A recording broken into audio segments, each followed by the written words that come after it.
in old New York.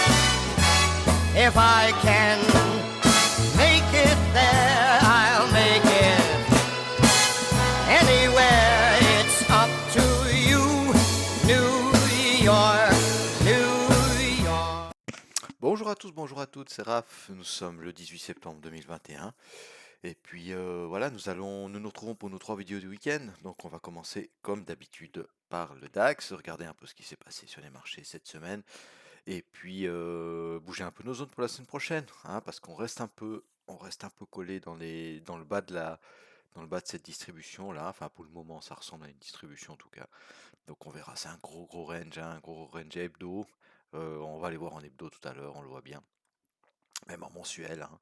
Donc voilà, on n'arrive pas à faire de plus haut, hein, toujours par rapport à ce que je vous ai dit la semaine dernière, hein, les marchés sont hésitants.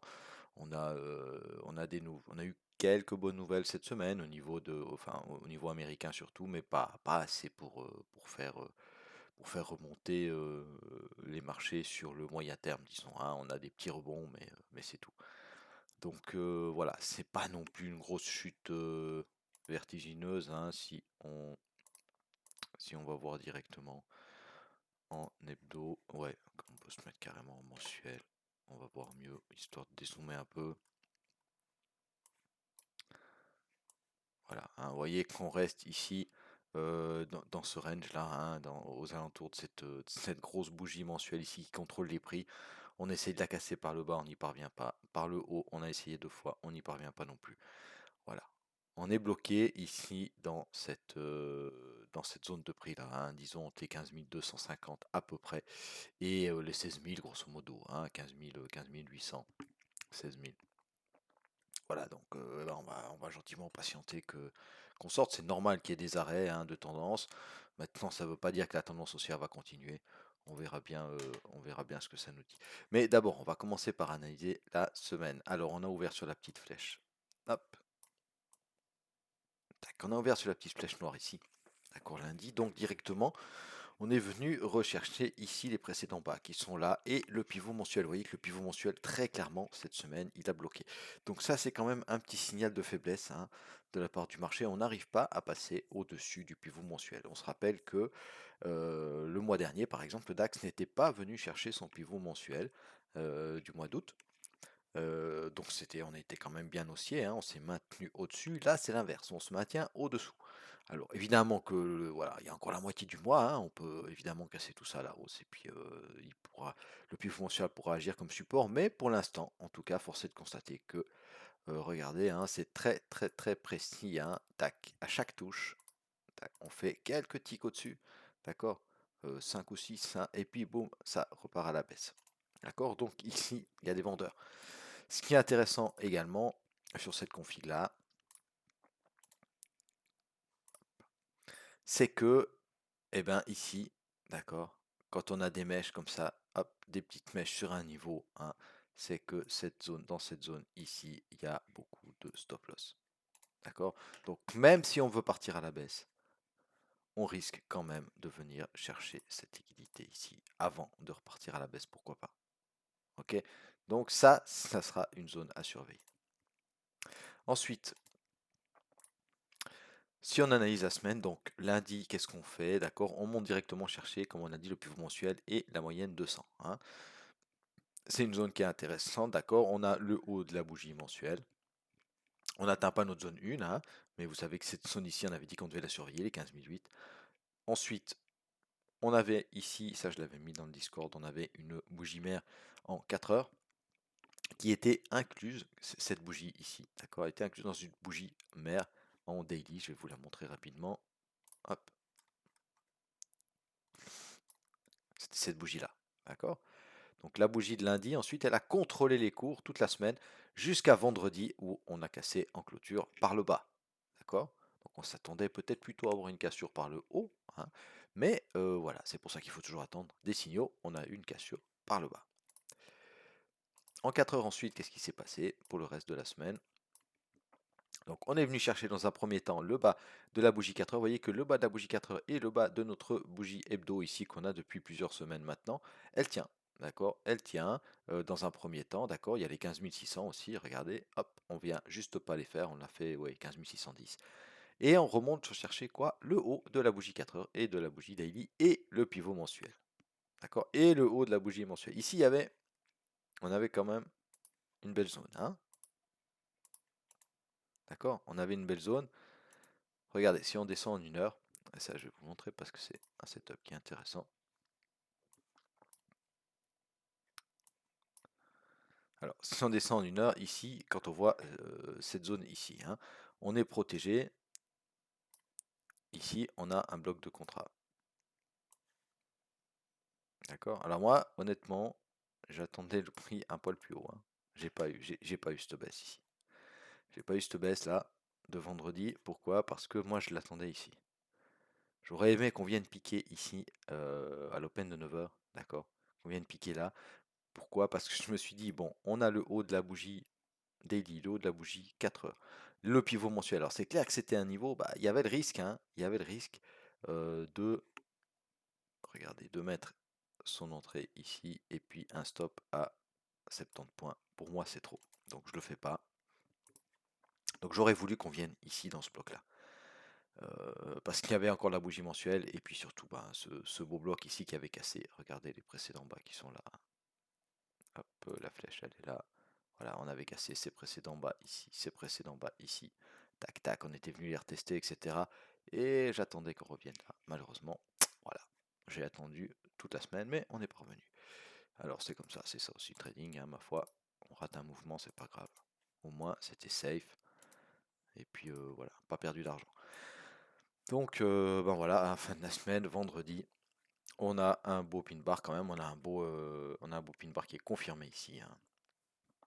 Et puis après, ben voilà, on a toute la baisse. Regardez, on réagit. On va retourner en 4 heures. Hop. On réagit ici. Dans un premier temps, la réaction, elle se fait où? Elle se fait quasiment au même endroit qu'on avait réagi mercredi, d'accord? C'est-à-dire au de la bougie hebdo, d'accord? Hop, on a une belle réaction. Et puis, on finit par casser tout ça à la baisse et on vient chercher notre zone 2. Donc, notre zone 2, quand même, elle nous a donné des points, hein, cette zone-là, d'accord? On s'est appuyé ici, donc ça, c'était vendredi dernier. Et là, on vient se réappuyer. Alors, il y a maintenant, alors on va effacer ça et ça. Donc, maintenant, pour la suite, bon, on regardera tout à l'heure, hein, on regardera tout à l'heure, on va pas spoiler la suite, on va d'abord aller regarder, hop, en hebdo. Donc, en hebdo, comme on a dit, regardez, on est quand même dans un beau range ici, hein. Pour moi, ça ressemble quand même pas mal à une distribution, d'accord, avec pourquoi pas un UTAD ici. D'accord. Mais il faut attendre des confirmations parce qu'on peut très bien rebondir sur le bas de la distrie, hein, que ce soit ici. D'accord, parce que là, je vous rappelle qu'on est quand même dans une grosse UT, hein. Donc ici, on a une jolie résistance, hein, par là, autour des 4000, des 15 400. Et puis, on peut remonter tout au sommet ou on peut venir ici et remonter également. Après, on est encore protégé par ces mèches qu'on a notées, vous vous rappelez? Il y a quelques semaines, on a noté ces mèches-là, hein. Ces mèches ici, ces mèches en hebdo, d'accord, qui nous protègent. On peut encore noter celle-là. Voilà, ça, ce sont des mèches qui nous protègent, d'accord. Donc on pourrait venir aussi se réappuyer dans ces zones-là. Donc on verra bien. On va effacer ça pour le moment, mais on voit bien que voilà, hein, on est en train de faire du volume ici, dans cette zone-là. Et puis on verra par où on sort, hein. Là, pour le moment, je vous dis, moi, ce que je vois là, c'est une possibilité de venir quand même casser tout ça par le bas. Mais attendons des confirmations évidemment. Donc en journalier, bon bah en journalier, voilà, on a une semaine baissière. C'est la troisième de suite, hein, sauf erreur. On avait dit la semaine dernière, voilà. C'est la troisième de suite, il n'y en a pas souvent, hein, trois de suite comme ça, hein. Vous voyez qu'on en a eu là, après on est reparti à la hausse. Mais là, c'est quand même, voilà, on est sur des plus hauts. Troisième semaine de suite, on a des belles mèches de rejet haussière quand même, hein. On voit une pression vendeuse, clairement, hein. C'est clairement ça. Après, comme je dis toujours, hein, il faut prendre du recul et puis voilà. Rien de très alarmant pour le moment, hein, mais on est obligé de constater qu'il y a une pression baissière pour le moment. Donc en journalier, comme je disais, alors vendredi, ben voilà, vendredi, belle bougie baissière qui casse des niveaux quand même importants, qui casse le bas de cette bougie ici journalière qu'on va effacer aussi. Hop, voilà, qui casse ça et puis qui casse le support 1 mensuel.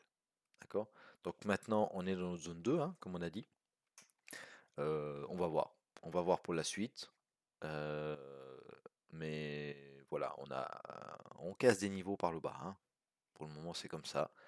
Donc, à moins d'une bonne nouvelle ou d'un gros support, hein, qu'on va noter, euh, il faut plutôt en intraday en tout cas chercher des ventes ou alors tenter des rebonds sur des niveaux forts avec beaucoup d'arguments, disons, euh, pour tenter des hausses. Là, on est pour le moment protégé par ces mèches ici.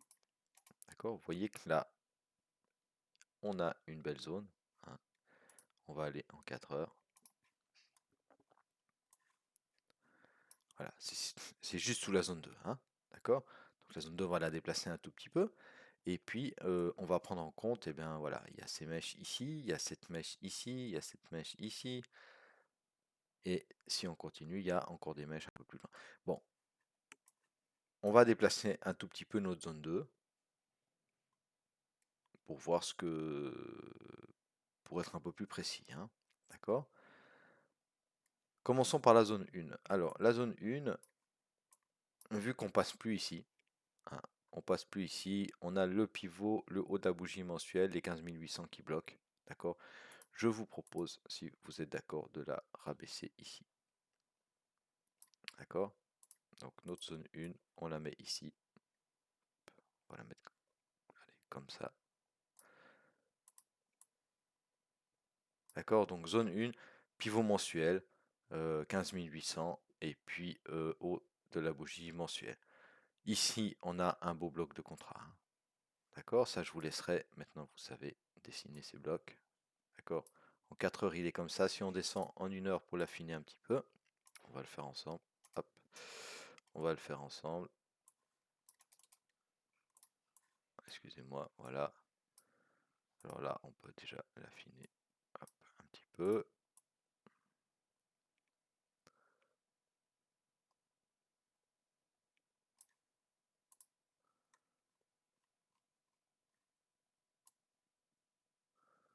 Ouais, finalement, ça l'affine pas tant que ça, hein, parce que c'était un gros mouvement de l'open. Voilà, après, alors on peut descendre. On va aller voir en 15 minutes si on arrive à faire quelque chose de plus clair.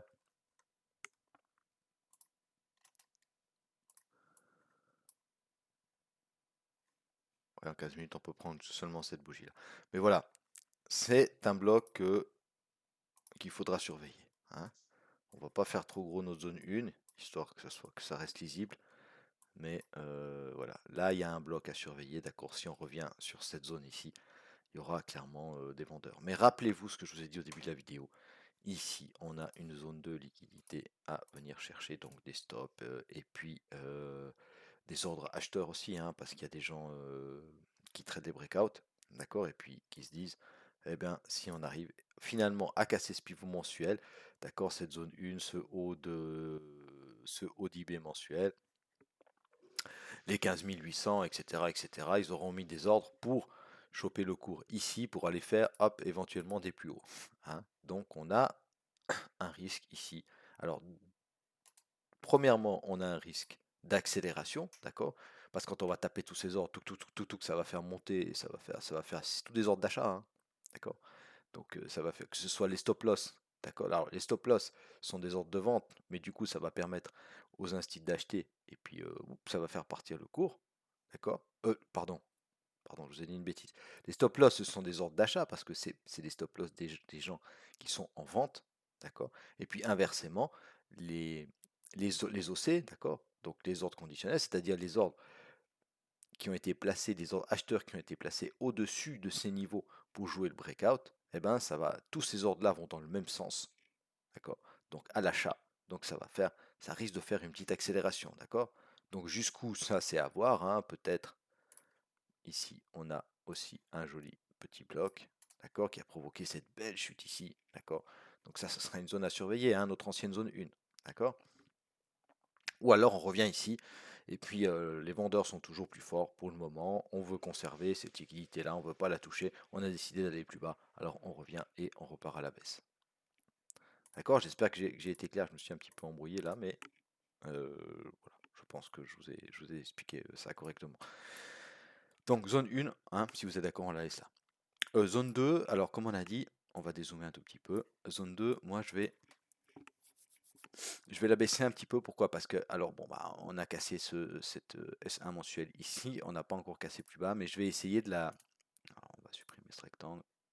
On va essayer de refaire ça proprement. D'accord. Hop. Vous voyez que la flèche ici, c'est la flèche qu'on a notée en journalier, hein. Quand on regardait le graphe en journalier, on s'est dit, là, il y a une zone de support, hein.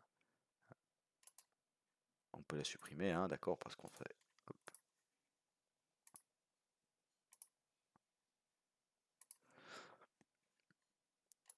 Alors, c'est les lignes horizontales, je vais les supprimer pour que ça soit un petit peu plus clair. Voilà, alors, la zone 2, moi je la mets ici.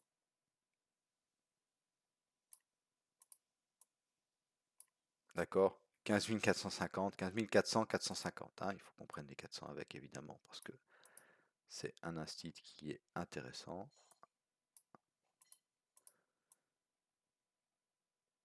Voilà, c'est une zone à peu près de 50 points, d'accord? La zone 2, on voit qu'on a entamé un petit rebond dessus, mais ça peut être juste le petit rebond pour repartir finalement à la baisse, hein. Il faudra voir. Vous allez quand même, comme on est sur une belle zone, d'accord, sur une belle zone de rebond potentiel, vous allez quand même évidemment surveiller ça. Ici, hop. On a une bougie mère 4 heures, hein. D'accord, donc surveillez directement à l'open. Attention parce que le haut de la bougie mère, il est appuyé. Enfin, il y a le support mensuel qui fait résistance aussi, hein. D'accord, maintenant qu'on est en dessous, c'est une zone qui va faire résistance. Donc attention à ça, il y a les 500 qui sont pas loin, etc. etc. hein. Donc là, voilà. Mais si on remonte là, qu'on casse, qu'on vient se réappuyer dessus, ce serait peut-être intéressant de jouer un retour sur la zone 1. Tout en faisant attention à ce niveau ici, hein. D'accord? Donc zone 2, on va la mettre comme ça. Et puis zone 3. Alors, zone 3, pour ne pas la laisser trop proche de la zone 2, je vais la remettre où c'est déjà une zone qu'on avait utilisée, hein, qu'on n'était pas venu chercher. Donc je vais la remettre sur les 15 100 ici, vous voyez, hein, on a un gros bloc de contrat, hein, d'accord, qui a renvoyé les prix fortement à la hausse. Donc évidemment, si on casse cette zone 2, on pourrait venir sur la zone 3, mais entre les deux, d'accord, on va laisser cette zone comme ça intermédiaire, parce que pourquoi? Elle est super intéressante, il y a quand même donc la zone 3 de cette semaine, hein. On va la baisser un tout petit peu, hop, voilà. Donc il y a le bas de la bougie mensuelle, d'accord, et puis, regardez, il y a ces deux jolis blocs là, hein, qu'on a traversé une fois, c'est vrai, d'accord, mais qu'on a retraversé la hausse, hein. Donc ça pourrait, c'est une zone de polarité, hein. D'accord, donc je pense qu'on a des belles zones, hein. Je pense qu'on a des belles zones, on a bien travaillé. On va faire attention, alors si on fait un petit résumé, d'accord? Donc la zone 1, on a le pivot mensuel qui bloque, très clairement, hein. Il a bloqué plusieurs fois, c'est un niveau maintenant qu'on n'arrive plus à passer. Pivot mensuel, le haut de la bougie mère mensuelle, et puis les 15 800, d'accord? Donc ça, c'est une zone intéressante, pourquoi pas, sur signal, tenter un short. Si on casse cette zone-là, comme je vous ai expliqué, ici il y a de la liquidité. Pourquoi il y a de la liquidité? Je répète un petit coup, sans me planter cette fois. Il y a des ordres ici, des stops, hein. Et les stops, quand on est en vente, ce sont des ordres d'achat. D'accord? Et puis ensuite, il y a des ordres conditionnels, c'est-à-dire les breakout traders qui disent, bon, si on arrive ici, d'accord, j'aimerais acheter le cours pour pouvoir aller plus haut, d'accord, parce qu'on casse une grosse résistance, donc on va aller plus haut. Donc tout ça, ce sont des ordres d'achat qui risquent de faire accélérer un peu le cours, d'accord. Maintenant, on peut venir chercher cette liquidité pour chuter, parce que vous savez que pour vendre, il faut qu'il y ait des mecs en face qui achètent, d'accord. Donc on pourrait faire une mèche ici et repartir à la baisse, d'accord. Ou alors, on casse ici, on va chercher la liquidité pour justement donner l'élan pour partir plus haut et aller faire, pourquoi pas, des nouveaux plus hauts historiques. D'accord. Donc on fera attention à tout ça. Et puis ici, Alors, on a quand même un joli petit bloc hein, qui nous a cassé ici les précédents bas. Tous ces précédents bas là, hein, ça a tout été cassé ici. D'accord? Donc quand on reviendra là, ça sera intéressant de regarder les réactions du prix. Ensuite, la zone 2. Alors, on a le bas de la bougie 4 heures, ici. Le bas de la bougie mire 4 heures. On a les 15 400, 15 450, comme on a dit. Hein, et puis, on a toutes ces mèches ici. D'accord? Qui sont pour moi intéressantes. On a entamé un petit rebond. À voir comment on ouvre dimanche soir. Entre la zone 2 et la zone 3, on fera attention au support 2 mensuel au bas de la bougie mère, oui, mensuel, d'accord, et au 15 300. Donc on fera attention à cette zone-là, même si on la note plus zone 3 parce que c'est bien, j'aime bien avoir quand même un peu d'espace entre nos zones. Et puis la zone 3, comme on a dit, hein, on a les 15 100, puis on a un gros bloc de contrat ici. Ok, voilà, alors j'espère avoir été clair. C'est tout ce que j'avais à vous dire sur le DAX pour cette semaine. Soyez prudents comme d'habitude sur les marchés financiers. Passez un excellent week-end. N'hésitez pas à vous abonner évidemment à ma chaîne, à me laisser un petit like. Non, non, laissez-moi rien du tout. Laissez-moi juste un petit like. Et puis, si mon travail vous plaît, ben, n'hésitez pas à partager ma chaîne. Je vous remercie de m'avoir écouté. Bye bye.